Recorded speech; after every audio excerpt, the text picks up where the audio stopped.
내 평생에 나의 하나님을 찬송하겠습니다. 내 평생에 나의 하나님이 다시 오심을 소망하겠습니다. 내 평생에 주님의 성품으로 살겠습니다. 우리를 도와주시옵소서. 예수님 이름으로 기도드리옵나이다. 아멘. 아멘. 오늘 말씀은 요한 1서 4장 7절부터 21절까지입니다.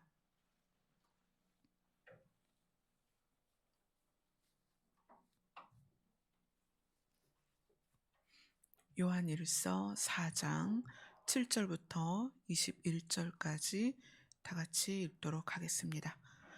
시작. 사랑하는 자들아, 우리가 서로 사랑하자. 사랑은 하나님께 속한 것이니 사랑하는 자마다 하나님께로부터 나서 하나님을 알고 사랑하지 아니하는 자는 하나님을 알지 못하나니 이는 하나님은 사랑이심이라. 하나님의 사랑이 우리에게 이렇게 나타난 바 되었으니 하나님이 자기의 독생자를 세상에 보내심은 그로 말미암아 우리를 살리려 하심이라. 사랑은 여기 있으니 우리가 하나님을 사랑한 것이 아니요 하나님이 우리를 사랑하사 우리 죄를 속하기 위하여 화목 제물로 그 아들을 보내셨음이라. 사랑하는 자들아, 하나님이 이같이 우리를 사랑하셨은즉 우리도 서로 사랑하는 것이 마땅하도다. 어느 때나 하나님을 본 사람이 없으되 만일 우리가 서로 사랑하면 하나님이 우리 안에 거하시고 그의 사랑이 우리 안에 온전히 이루어지느니라. 그의 성령을 우리에게 주심으로 우리가 그 안에 거하고 그가 우리 안에 거하시는 줄을 아느니라. 아버지가 아들을 세상의 구주로 보내신 것을 우리가 보았고 또 증언하노니 누구든지 예수를 하나님의 아들이라 시인하면 하나님이 그의 안에 거하시고 그도 하나님 안에 거하느니라. 하나님이 우리를 사랑하시는 사랑을 우리가 알고 믿었노니 하나님은 사랑이시라. 사랑 안에 거하는 자는 하나님 안에 거하고 하나님도 그의 안에 거하시느니라. 이로써 사랑이 우리에게 온전히 이루어진 것은 우리로 심판날에 담대함을 가지게 하려 함이니 주께서 그러하심과 같이 우리도 이 세상에서 그러하니라. 사랑 안에 두려움이 없고 온전한 사랑이 두려움을 내쫓나니 두려움에는 형벌이 있음이라. 두려워하는 자는 사랑 안에서 온전히 이루지 못하였느니라. 우리가 사랑하면 그가 먼저 우리를 사랑하셨음이라. 누구든지 하나님을 사랑하노라 하고 그 형제를 미워하면 이는 거짓말하는 자니 보는 바 그 형제를 사랑하지 아니하는 자는 보지 못하는 바 하나님을 사랑할 수 없느니라. 우리가 이 계명을 주께 받았나니 하나님을 사랑하는 자는 또한 그 형제를 사랑할지니라. 아멘. 제가 말씀을 여러분들과 나눌 때에는 성경 여러 군데를 자꾸 찾게 돼요. 왜냐하면 우리가 나누는 말씀이 하나님께로부터 왔다는 것은 말씀을 통해서 검증이 돼야 돼요. 그래서 제가 여러 군데의 말씀을 찾아보는데 이것이 말씀을 듣는데 흐름을 끊습니다. 뭐 좀 귀찮습니다. 이런 분들이 계세요. 그래서 그런 분들이 이제 부탁하는 것이 그냥 자막으로 띄워주시면 안 될까요? 그냥 스마트폰을 보면서 또는 지금 여러분들이 영상을 보시는 분들도 있고 여기 앉아 계시지만 또 영상이 띄워져 있으니까 어, 말씀을 영상으로 띄워달라고 요청하시는 분들이 계세요. 그런데 여러분 이 영상은 또 스마트폰이나 또 탭이나 또 집에서 TV로 보시는 분들은 어, 그렇게 해서 제가 시간을 절약해서 여러분들이 성경을 찾지 않는 그 수고로움을 덜어드릴 수는 있어요. 그런데 이게 나중에 여러분들이 전기가 끊기고 매체를 사용할 수 없을 때가 오면 여러분은 아날로그로 돌아가셔야 돼요. 그러면 성경책 한 권으로 예배를 드려야 돼요. 방송도 안 되고 어떤 것의 도움도 받을 수 없을 때 여러분이 성경책 한 권이 여러분 손에 쥐어졌을 때 저는 그 성경책이 여러분에게 낯설을까 봐 걱정이에요. 지금도 많은 곳에서 탭을 놓고 예배를 드려요. 스마트폰을 열어서 예배를 드려요. 그런데 전기가 공급되지 않을 때에는 그것이 아무 소용이 없어요. 그때는 정말 여러분이 종이로 된 성경을 넘겨야 돼요. 근데 그 종이로 된 성경을 여러분이 자주 보고 밑줄을 그어가면서 여러분이 묵상하지 않으면 그때 가서 성경을 폈을 때 너무 낯설 거예요. 어디에 무슨 말씀이 있는지도 모르고 어디에서 어떤 말씀을 내가 묵상했는지도 몰라요. 그래서 여러분이 좀 번거롭고 음 좀 시간이 많이 걸려도 여러분이 들고 다니는 성경책을 이곳에서 펴서 밑줄도 긋고 체크하면서 그렇게 좀 보셨으면 좋겠어요. 그래서 한 달이 지나고 두 달이 지나도 그 본문을 폈을 때에는 기억이 나고 찾아볼 수 있었으면 좋겠습니다. 그래서 저는 여러분들이 특히 또 성경책을 여기에서 예배를 드릴 때나 집에서 예배를 드릴 때나 같은 성경책을 썼으면 좋겠어요. 그 자기 성경책. 내가 전쟁이 나도 이 성경은 품에 안고 다닐 거다라는 성경책이 있었으면 좋겠어요.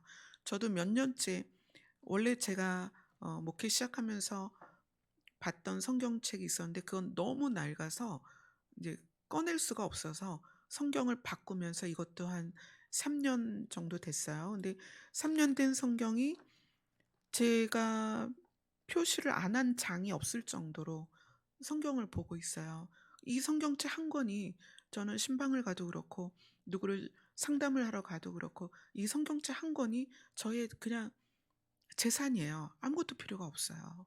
그러니까 여러분도 성경책 한 권으로 어느 때든 어느 곳을 펴서 위로가 되시고 소망이 되시고 힘이 되시고 예수 그리스도를 붙들 수 있는 근거, 그것이 여러분의 말씀이었으면 좋겠어요.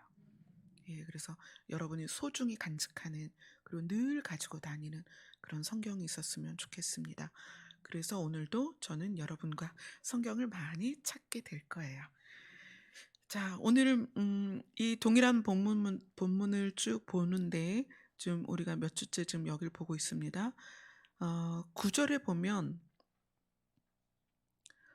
9절을 같이 읽겠습니다. 시작. 하나님의 사랑이 우리에게 이렇게 나타난 바 되었으니 하나님이 자기의 독생자를 세상에 보내심은 그로 말미암아 우리를 살리려 하심이라. 하나님의 사랑이 그리고 마무리가 살리려 하심이라. 이것은 하나님의 사랑의 목적입니다. 하나님이 우리에게 사랑을 드러내시고 표현하시는데 목적이 있어요. 하나님의 사랑의 목적, 하나님이 우리를 향한 그 사랑의 최종적인 목적은 뭐냐면 우리를 살리려 하십니다. 제가 예전에 말씀드렸죠? 사랑의 동사가 뭐냐? 근데 저는 그거를 사실 여기 본문을 읽다가 발견했는데 그 전에 하나님께서 사랑의 동사는 살리는 것이다라고 말씀하셨을 때는 그 말씀이 여기 있는 줄 몰랐어요. 근데 제가 이 본문을 쭉 보면서 하나님도 말씀을 근거로 말씀을 주시는 거예요. 이거를 보면서 하나님의 사랑은 살리려 하십니다. 그 사랑이 동사로 표현될 때는 누군가를 살리는 거예요. 하나님은 우리를 사랑하시되 그 우리를 사랑하시는 목적이 뭐냐면 우리를 살리기를 원하신다. 그래서 이 사랑이 하나님의 사랑의 목적이 우리를 살리는 것이라는 것이 우리 안에 개념으로 들어와 있어야 됩니다. 하나님의 본질은 사랑인데 하나님은 우리를 살리는 분이다. 언제든 우리가 하나님 앞에 나가서 하나님의 이름을 부를 때는 하나님의 사랑이 적용이 되는데 그때마다 하나님은 우리를 살리는 작업을 하십니다. 자, 요한복음 3장 16절로 갑니다. 우리가 이미 외우고 있고 잘 알고 있는 말씀이지만 성경을 통해서 보도록 하겠습니다. 요한복음 3장 16절, 17절입니다. 살린다는 것이 무슨 의미냐면, 같이 읽겠습니다. 시작. 하나님이 세상을 이처럼 사랑하사 독생자를 주셨으니 이는 그를 믿는 자마다 멸망하지 않고 영생을 얻게 하려 하심이라. 하나님이 그 아들을 세상에 보내신 것은 세상을 심판하려 하심이 아니요 그로 말미암아 세상이 구원을 받게 하려 하심이라. 하나님이 세상을 사랑하시는데 그 사랑이 예수 그리스도를 통하여 우리에게 적용되었을 때 나타나는 것이 뭐냐면 영생입니다. 개인은 반드시 멸망과 영생이라는 두 가지 결론에 도달합니다. 여기에 지구상에 태어난 사람은 누구든지 그렇습니다. 그 누구든지 그 사람의 결론은 멸망이거나 영생입니다. 그것이 장소적인 의미로는 천국과 지옥이에요.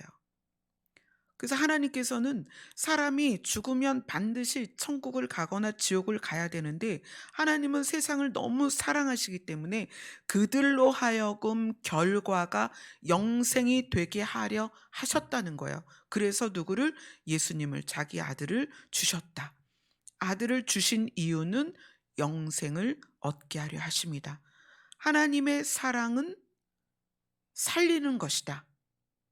그 살리는 것이 다른 말로 영생을 얻게 하려 하십니다. 그리고 17절에서는 세상은 반드시 심판을 받게 될 것인데 심판과 반대되는 것이 구원이다. 하나님은 심판을 목적으로 예수님을 이 땅에 보내신 것이 아니라 구원을 목적으로 이 땅에 보내셨다. 그래서 우리가 예수 그리스도를 우리 안에 받아들이면 영생을 얻고 구원을 받게 됩니다. 이것이 사랑의 목적입니다. 아멘. 자, 다시 요한일서로 가서 그 다음 10절을 보도록 하겠습니다. 10절을 같이 읽습니다. 시작. 사랑은 여기 있으니 우리가 하나님을 사랑한 것이 아니요 하나님이 우리를 사랑하사 우리 죄를 속하기 위하여 화목 제물로 그 아들을 보내셨습니다. 사랑은 여기 있으니, 자, 사랑의 목적은 우리를 살리는 거예요.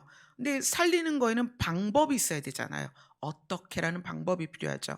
그래서 하나님은 사랑은 여기 있으니 사랑의 방법이 무엇이냐면 우리의 죄를 사해서 우리의 죄값을 누군가가 치루어서 죄가 없는 상대로, 너희가 거룩함이 없이는 하나님을 볼 자가 없으리라. 우리가 거룩해야 하나님을 봅니다. 거룩이 뭐예요?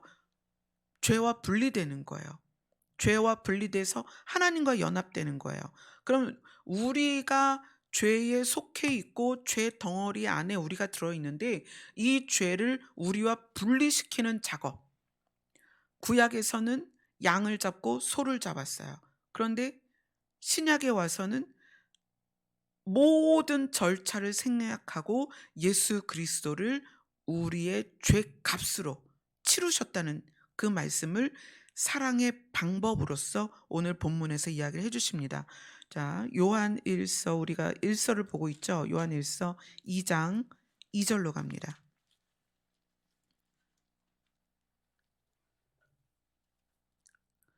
같이 읽습니다. 시작. 그는 우리 죄를 위한 화목 제물이니 우리만 위할 뿐 아니요 온 세상의 죄를 위하십니다. 화목 제물이라는 것은 아담 때에 죄가 들어와서 아담이 가시와 엉겅퀴가 나는 세상으로 쫓겨났습니다. 에덴에서 분리가 됐어요.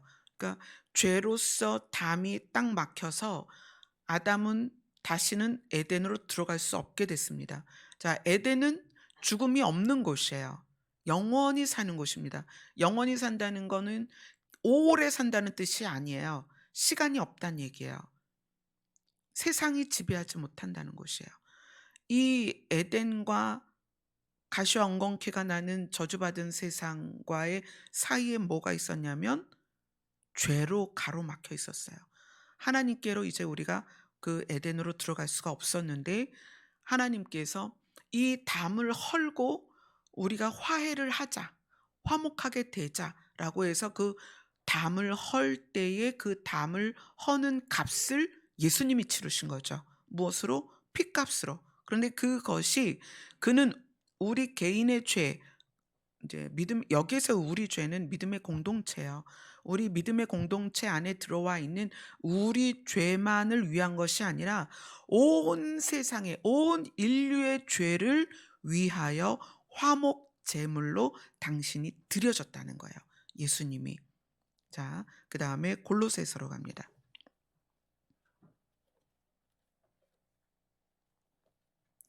골로새서 1장 20절입니다.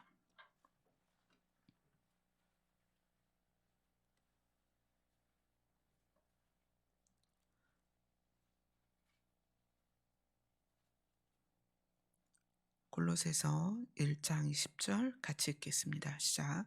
그의 십자가의 피로 화평을 이루사 만물 곧 땅에 있는 것들이나 하늘에 있는 것들이 그로 말미암아 자기와 화목하게 되기를 기뻐하심이라.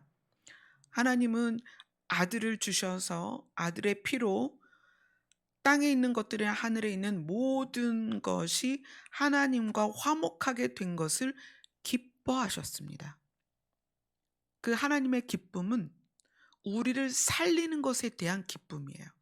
하나님의 기쁨은 우리가 살아나서 그분과 연합하게 된 것에 대한 기쁨이에요.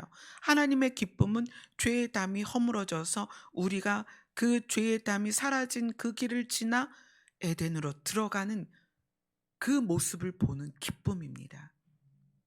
하나님은 우리가 다른 것으로 무엇을 해서 기쁘게 해드릴 수 있는 게 아니에요. 하나님을 기쁘시게 해드리는 것은 우리가 허물어진 죄의 담을 밟고 승리하고 어디로 들어가는 것? 에덴으로 들어가는 것. 그것이 하나님의 기쁨입니다. 자, 그 다음에 로마서로 갑니다. 로마서 5장 8절입니다.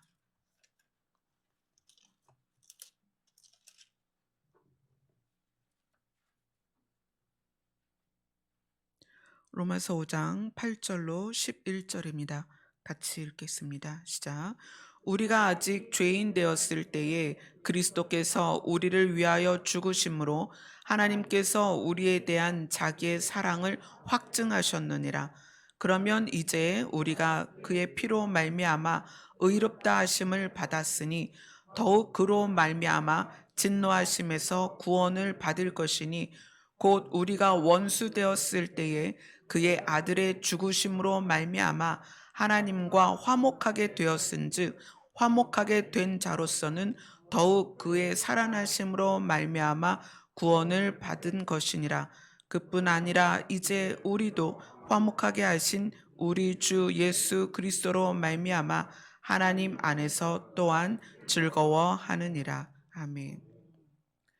예수님께서 오셔서 화목 제물이 되셔서 그 피로 우리의 우리가 진노 가운데 원수 되었던 우리였지만 예수님이 그 피로 우리의 죄를 해결하셔서 진노가 사라지고 우리가 하나님과 화목하게 된 것을 무엇이라고 표현하냐면 하나님이 우리에 대한 자기의 사랑을 확증하셨다. 확실하게 증명해 보이셨다는 거예요. 그래서 여러분들은 하나님이 나를 사랑하시나를 절대로 의심하지 마세요. 하나님은 우리를 사랑하십니다. 우리가 타인에 대하여 하나님이 저 사람도 사랑하실까? 라는 의문도 갖지 마세요. 하나님은 그도 사랑하십니다. 그가 누구든지 간에. 하나님은 우리의 죄뿐만 아니라 인류 세상의 모든 죄를 위하여 자기의 피를 뿌리셨습니다.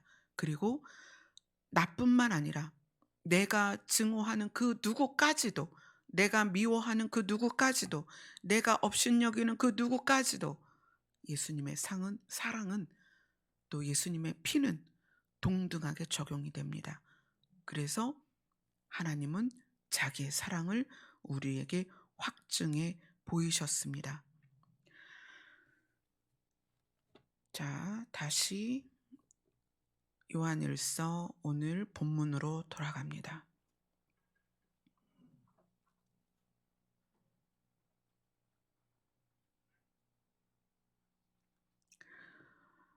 11절에 보면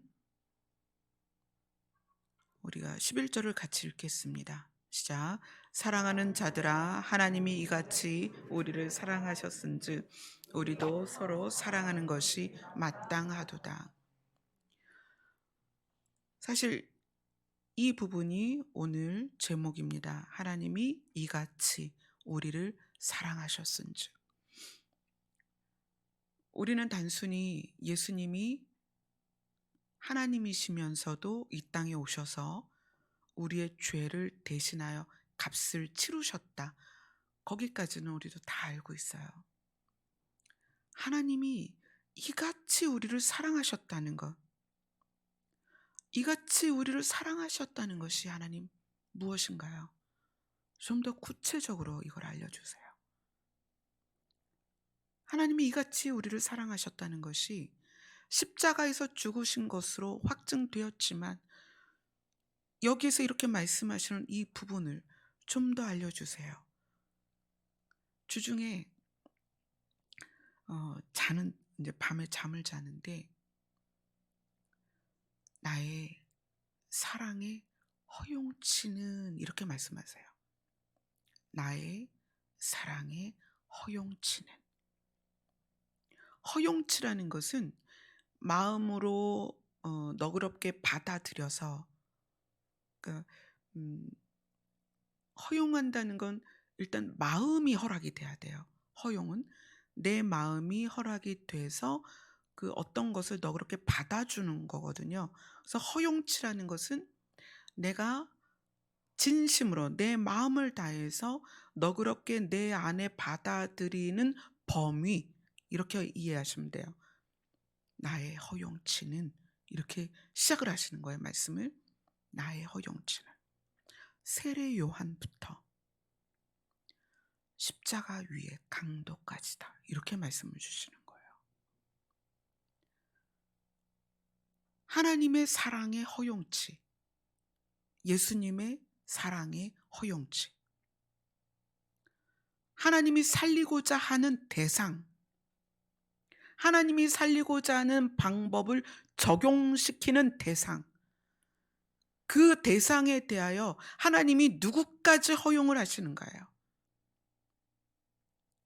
하나님이 이같이 우리를 사랑하셨다 하는데 그 이같이가 뭐냐는 거예요. 하나님 이같이가 뭐예요? 예수님이 십자가에 달려 돌아가신 것 말고 하나님 이같이 우리를 사랑하신 것에 대해서 하나님 더 깊이 알게 해주세요. 하나님께서 말씀하시는 거예요. 나의 허용치는, 내가 내 마음으로 진심으로 받아들이는, 내가 정말 너그럽게 내 안에 받아들이는 대상의 범위는 세례 요한부터 십자가 위에 강도까지다. 제가 자다가 너무 놀랐어요. 그렇군요. 세례 요한의 의미는 이거예요. 이미 예수님께서도 그에 대해서, 세례 요한에 대해서도 이보다 큰 자가 없다.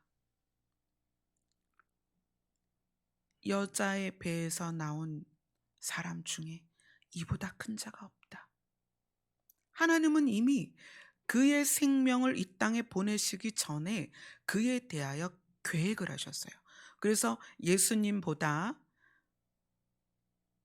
세상에 더 일찍 잉태되게 하셨고, 예수님보다 세상에 먼저 나오게 하셨고, 예수님보다 먼저 회개의 복음을 외친 사람이에요. 천국에 대하여 각성되어 있었고요. 구원에 대하여 깨달은 자였어요. 그래서 회개를 외쳤던 사람이에요. 이미 하나님은 그를 작정하시고 계획하셔서 그의 삶을 세팅해서 이 땅에 보내신 사람이 세례 요한입니다. 그런 사람부터 십자가 위에서 죽은 강도는 어떤 사람이냐면 성경에서도 강도라고 표현이 되어 있어요. 강도라고 하면 그때 당시에 가장 어 큰 죄를 지은, 정말 용서할 수 없는 큰 죄를 지은 사람에게, 가장 극악한 죄를 지은 사람에게 무서운 벌, 그게 십자가형이었어요. 십자가형이라는 거는 사실 어 교수형이나 이런 거는 단순히 생명을 빼앗아서 고통을 줄여주지만, 십자가형은 서서히 자기 스스로 죽어가는 것을 느끼거든요. 그렇게 얘기를 하더라고요. 십자가에 매달리면 일단 이제 중력에 의해서 하중이, 몸의 체중이 밑으로 내려갈 거 아니에요. 그러면 팔은 이제 십자가에 매달려 있으니까 이 뼈들이 우골이 된대요. 그럼 이 뼈가 우골되면서 이 뼈들이 폐를 찔러서 호흡이 곤란이 되고, 그렇게 해서 죽는다. 그렇게 이야기를 하는데, 그럴 정도로 극심한 통증과 수치를 느끼도록 벌을 주는 죄를 지은 사람이 십자가 위의 강도라는 거예요. 근데 그 강도가 두 사람이 매달렸습니다. 예수님을 가운데로 두 강도가 매달렸어요. 근데 이 두 강도가 예수님을 동시에 보면서, 예수님의 모습을 보면서, 예수님의 소문을 나누면서 예수님을 비난하고 저주하죠. 그 십자가 위에서의 시간이 흐르면서 그들이 예수님을 보면서 느끼는 느낌이 전혀 다르게 바뀌어요. 한 사람은 여전히 예수님을 모욕하고 저주합니다. 그런데 한 사람은 예수님의 말, 예수님이 십자가에서 하신 말들을 들으면서, 가까이 있으니까 예수님의 말씀을 들으면서 믿음이 생겼어요. 아, 저분은 정말 하나님의 아들이구나. 십자가에서의 예수님의 말씀을 들으면서 그분이 하나님의 아들이심을 이 강도가 깨달았다는 거예요. 믿음은 들음에서 난다는 거예요. 세상이 그를 저주해서 십자가에 매달으라는 그 형을 받을 수밖에 없는 강도였는데, 그가 십자가에서 누구를 발견하냐면 예수님을 발견하는 거예요. 하나님의 아들이시며 신이신 그분을 발견하는 거예요. 그리고 그가 고백을 합니다. 나를 기억하소서.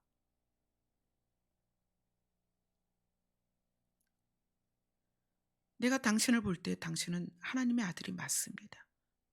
하나님이라면 하나님이 계셔야 될 자리로 들어가실 텐데 그때 나를 기억하소서. 예수님이 그에게 말씀하세요.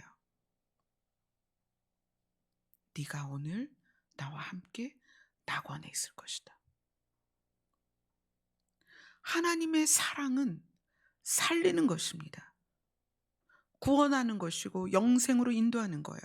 그런데 십자가에서 그 강도라는 이름으로 붙잡혀서 매달려 있던 그 사람이 예수님을 그 자리에서 만나고 그분을 향하여 고백했을 때 구원이 그에게 적용됐다는 거예요.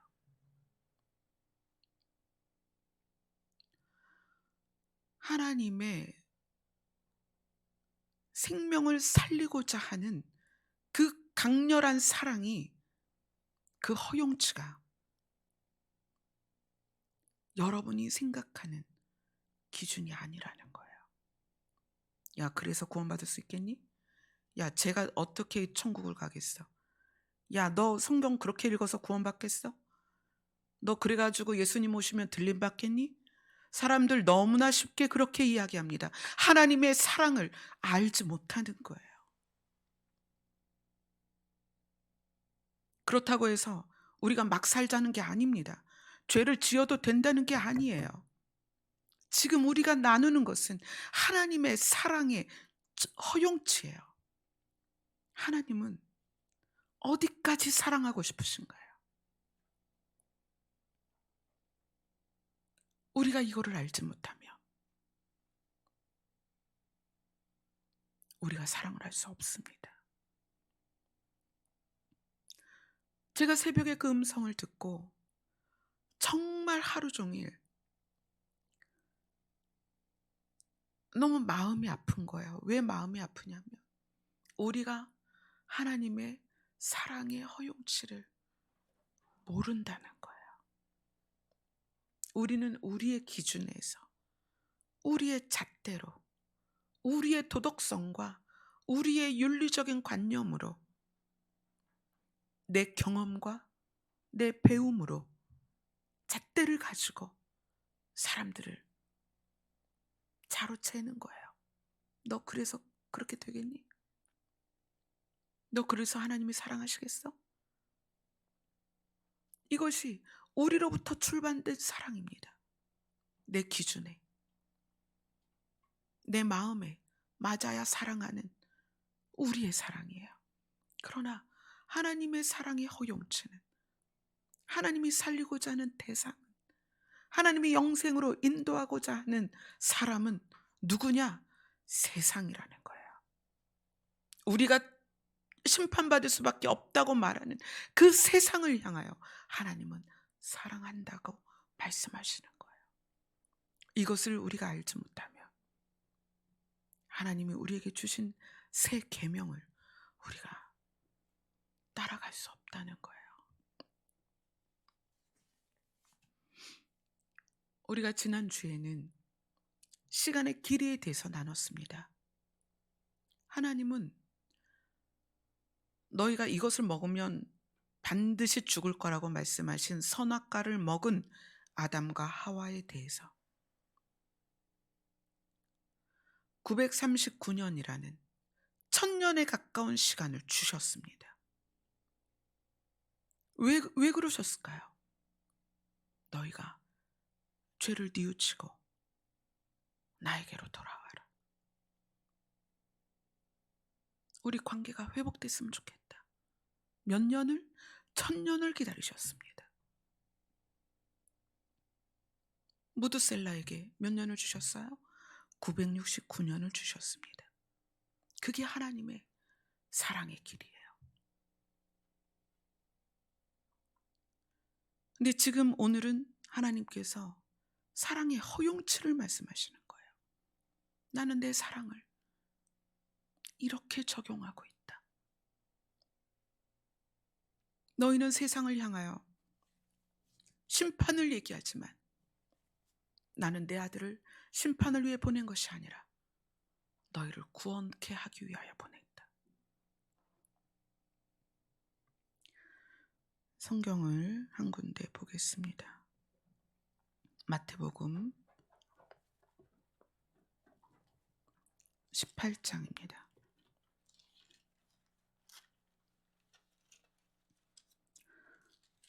마태복음 18장 21절 22절입니다.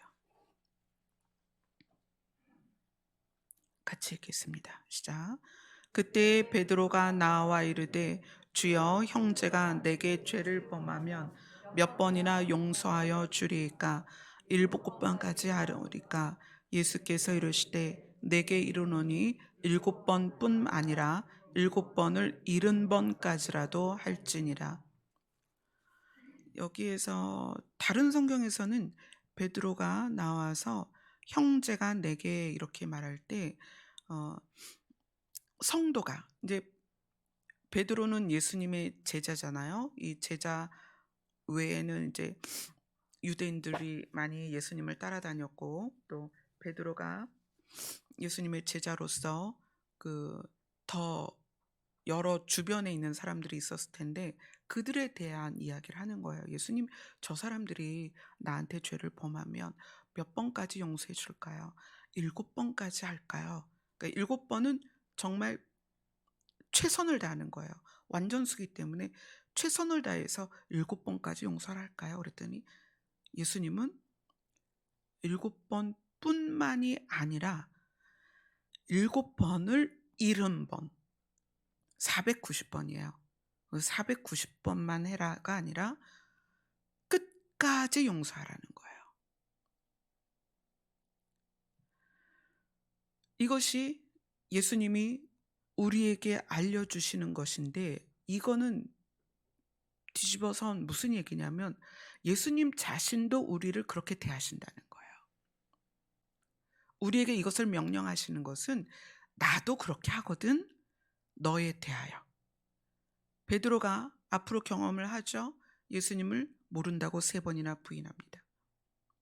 근데 예수님이 부활하셔서 베드로를 찾아가시죠. 네가 나를 사랑하니를 3번을 묻습니다. 네가 나를 3번을 모른다고 했으니까 우리가 이 관계를 회복해야 되지 않겠니? 예수님 자기 자신은 우리를 대하여 7번을 70번까지라도 용서할 수 있는 마음을 갖고 계시다는 거예요. 예수님이 그런 마음을 가지고 계시기 때문에 너희도 그래야 된다는 거야. 왜? 제자이기 때문에. 우리도 마찬가지입니다. 우리도 그래야 된다는 거예요. 누가복음 17장으로 갑니다.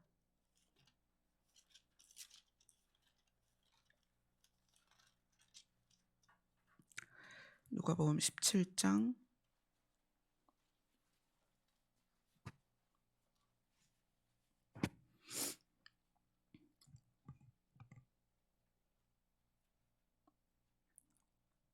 3절 4절을 같이 읽겠습니다. 시작. 너희는 스스로 조심하라. 만일 내 형제가 죄를 범하거든 경고하고 회개하거든 용서하라. 만일 하루에 7번이라도 내게 죄를 짓고 7번 내게 돌아와 내가 회개하노라 하거든 너는 용서하라 하시더라. 여기에서 하루에 7번이라는 것은 이 7이라는 숫자가 완전 숫자이기 때문에 하루에 얼마나 많은 죄를 짓든 간에 돌아와서 죄를 용서를 구하면 용서를 해주라는 거예요. 이것은 하나님이 우리를 향한 그런 마음을 가지고 계시다는 거죠. 그 마음으로 너희도 그렇게 해야 된다라는 말씀입니다. 자, 에베소서로 갑니다. 에베소서 4장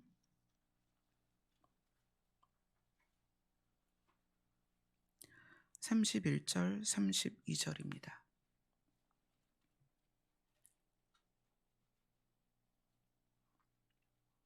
같이 읽겠습니다. 시작. 너희는 모든 악독과 노함과 분냄과 떠드는 것과 비방하는 것을 모든 악의와 함께 버리고 서로 친절하게 하며 불쌍히 여기며 서로 용서하기를 하나님이 그리스도 안에서 너희를 용서하심과 같이 하라. 하나님이 우리를 향한 허용치, 그 허용치, 하나님께서 우리를 받아주시는 그 허용치가 세례 요한부터 십자가상의 강도다. 그 얘기가 바로 여기에 있는 거예요. 서로 친절하게 하며 불쌍히 여기며 서로 용서하기를 어떻게 해야 되느냐? 하나님이 그리스도 안에서 너희를 용서하심과 같이 하라. 우리가 누구였어요? 저주 가운데 있고 죄악 가운데 있고 심판받을 수밖에 없는 우리였습니다. 그런 우리가 예수 그리스도로 말미암아 죄 사함을 받고 예수님이 화목 제물로 자신을 드리면서 그래서 죄에서 용서를 받고 하나님과 화해가 된 우리란 말이에요. 그런 우리가 어떻게 하라? 사람을 대할 때 너희가 받은 은혜대로 그렇게 사람을 대하라는 거예요. 오늘 우리가 나누는 말씀, 오늘 본문에서 하나님이 이같이 사랑하셨다는 것은 하나님의 사랑은 우리의 죄를 7번씩 1흔번이라도 용서하시는 사랑입니다. 어떻게 하면 우리가 그분 앞에 잘못했다고 무릎을 꿇었을 때, 우리가 잘못했다고 주의 이름을 불렀을 때, 살려달라고 주의 이름을 불렀을 때 우리의 모습이 어떠하든지 우리가 하나님 앞에 섰을 때 하나님은 7번에 70번이라도 우리를 받아주시는 분이라는 거예요. 그게 하나님이 우리를 사랑하시는 그 허용치입니다. 고린도전서 13장으로 갑니다. 하나님은 어떻게 그렇게 우리를 사랑하실 수 있는가? 우리는 그 사랑을 배워야 하고, 그래야만 우리도 하나님을 사랑하고 이웃을 사랑할 수 있습니다. 하나님은 그분의 본질이 사랑입니다.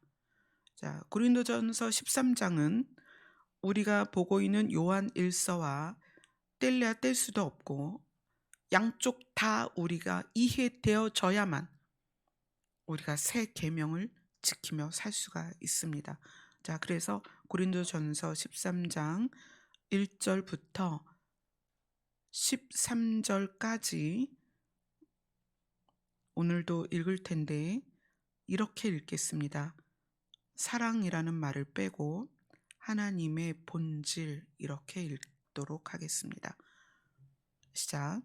내가 사람의 방언과 천사의 말을 할지라도 하나님의 본질이 없으면 소리나는 구리와 울리는 꽹과리가 되고, 내가 예언하는 능력이 있어 모든 비밀과 모든 지식을 알고 또 산을 옮길 만한 모든 믿음이 있을지라도 하나님의 본질이 없으면 내가 아무것도 아니요, 내가 내게 있는 모든 것으로 구제하고 또 내 몸을 불사르게 내줄지라도 하나님의 본질이 없으면 내게 아무 유익이 없느니라.